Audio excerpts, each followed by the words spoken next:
Партизацијата на институциите и децениското невладење на правото направија девастирана држава. Недоволното спроведување на реформи во правосудството се причина за неказневост и бројни неисреки, како последната во Кочани.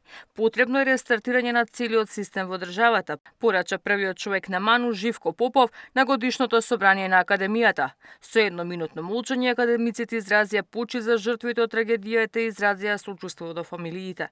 Децениското невладење на правото и коруптивноста на системот доведоа до девастирана држава со нефункционални институции. Како резултат на тоа, во последните години ни се случија неколку масовни несреќи, меѓу кои последната голема трагедија во Кочани. Потребна е целосна поддршка на енергичните напори и заложби на институциите на државата за расчистување на истите. Верувам дека се уште е возможно рестартирање на државниот систем.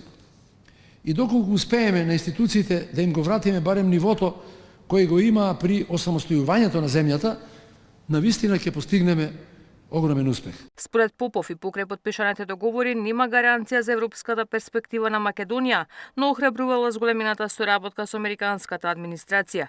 Европскиот пат на Западен Балкан повторно на испит и на раскрсница, и покрај јасната волја и желба на скоро сите околни соседни држави.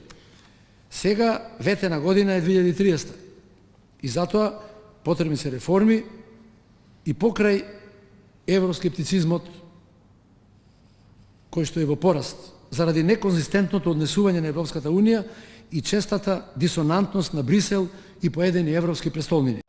Предлогот за одложено дејство на уставните измени според председателот на МАНУ е одлична основа за компромис со соседите и надминување на билатералните спорови. Попов во своето годишно обраќање се осврна и на правичната застапеност и законот за употреба на јазиците, за што рече дека е време да се направи нивно јасно и прецизно дефинирање за да се спречи нивна злоупотреба. Во изминатата година академиците работеле на 62 научно-истражувачки проекти, а објавиле и 38 монографии и трудови. Ивана Соколовиќ најдова, Сител телевизија.